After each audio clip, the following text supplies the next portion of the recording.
So I don't normally like making 2 reviews in the same week because of course reviews for weapons in Warframe can get kind of boring, talking about stats, talking about builds, and I know that can be kind of tedious. I like to make my content very diverse on the channel. I don't know if you knew that. I like to upload things other than Warframe to kind of keep it fresh. But when it comes to doing spotlights on weapons, I don't like to do more than 1 a week because, like I said, it can get kind of boring. 1 is good. I think it's sweet. It's a good sweet spot. Any more than that, I think it would kind of be drowned out by the other videos. But regardless, I'm making an exception today for this week because I kind of have to talk about the Nami Skyla Prime. The Nami Skyla Prime was the 2nd weapon released with the Hydroid Prime access. There's the Ballistica Prime, which I already talked about Monday, and now we're talking about, of course, the Nami Skyla Prime. I wasn't really gonna do a video on Hydroid Prime. I didn't think there was any need to. I've already talked about his stats in the how to get Hydroid Prime video, so that way you guys already know the information there, and you guys can get him for yourself and enjoy him. But I do definitely want to talk about this weapon because the stats in this thing are pretty damn nice. It looks good.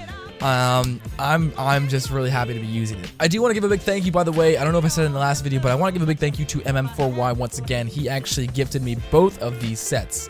He gave me the set for the Nami Skyla Prime and the Ballistica Prime. Not to mention, he also gifted me the entire Hydroid Prime set as well. So he gave me basically the entire Prime access. He even gave me the damn Platinum to rush all of it. So may Barrow have as many blessings on your life, and may he sprinkle his magic dust on your penis and let it grow tenfold. Let's not get sidetracked. Today we're talking about the Nami Skyla Prime. So we're going to go over the stats, we're going to go over how to get the weapon, and we're also going to go over a little bit of testing in the simulation room and talking about it a little bit. Sit back, relax, enjoy. This is the Nami Skyla Prime. So first thing I mentioned before we even talk about how to get the weapon, you have to make sure that you are Master Rank 11 or higher before you can actually obtain and actually use this weapon. It has a Master Rank lock in it, meaning you have to level up your gear, do Master Rank tests, and rank up your actual Master Rank before you can actually get the Nami Skyla Prime. So make sure you are Master Rank 11 or higher. So this is a dual sword, so this means you're going to be having to get 2 of each part when it comes to the relic drops. So let's talk about the relic. So if you don't know already, Prime variants, in this case the primed version of the Nami Skyla, Prime weapons, you need to get the parts from relics. Relics can be obtained in pretty much any mission, like a defense or an interception or a survival mission, whatever one of those you choose. And the higher missions you do, the better basically tier relics you get. The Lith grade relics are going to be on easier missions like level 10s to 15s, and then if you want to get really rare relics like the Axie relics, you're gonna go on levels of 30s and 40s and whatnot and go on higher level missions. So if you didn't know, now you do. So the specific relics that will be dropping the parts for the Nami Skyla Prime are the following. We have the blueprint on a Miso C3, which is going to be a common relic, so you can find the blueprint on a Miso C3 relic. The handle will be obtained on a Lith H1 on common relic, which is going to be a little bit easier to find. It's a Lith relic, so you don't have to hunt too far for this. And the last one is the blade, which will be obtained on the Axie N5 rare relic. So yeah, the N5 rare Axie relic is going to be pretty damn hard to come by. So if you get it, you're pretty damn lucky. Just go on some high-level defense missions and survival missions like MOT on the Void. You should come across. I think that's actually how I got mine. I got the N5 from MOT. So I recommend you guys go there if you want to get some rare relics. When you go out to collect the parts, make sure you guys get 2 of each. Make sure you guys get 2 handles and 2 blades. You'll need both of those, and then of course the blueprint to build this thing. After you get that though, all you're gonna need is some Orokin cells, 15 to be exact, and then 15,000 credits. And then it's gonna take 12 hours to build, and that is about it. You got yourself the Nami Skyla Prime. So the Nami Skyla Prime probably has one of the fastest attack rates at base. I don't think it's faster than the Prisma Obex or the Taipedo, but it's definitely probably just as fast as those two. Not to mention this weapon is going to be another hybrid weapon, sort of like the Ballistica Prime. When I say the best of both worlds, I mean that it has pretty decent status and criticals as well, meaning you can mod for both if you so choose to. You can always just mod for one and really build up one, or you can get a pretty unique hybrid build where you can mod for both. Personally, I recommend you guys mod for both. I think this thing works really well with crits and status. There isn't else much to be said about the Nami Skyla. It doesn't have any special abilities or special effects or anything other than the fact that it looks pretty damn good. I don't know what you guys think. I mean, I'm feeling a damn good pirate vibe from this. I think it definitely suits Hydroid's release, Hydroid Prime's release. If you didn't know, the Nami Skyla actually came out with Hydroid whenever he first came out, so I think it's only suitable that they primed it. Alright, so let's talk about stats. I didn't think I really felt the need to do this, but just since we're talking about the Nami Skyla Prime, we might as well compare it to the original and see what the upgrades are. The biggest one out of all of these upgrades on the list is going to be the attack speed. The Nami Skyla, the original version, only had a 0.917 attack speed. The Nami Skyla Prime has a 1.33 attack speed at base.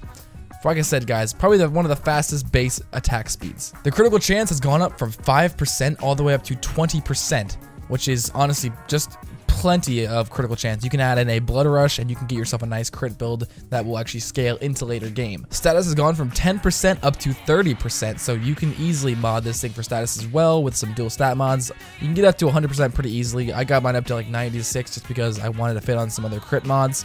But if you wanted to go full status, then you easily can. The puncture and the slash have both been increased. Originally on the Nami Skyla, the original version, the puncture was 7.5, it is now 12, and the slash was originally 35, it is now 42.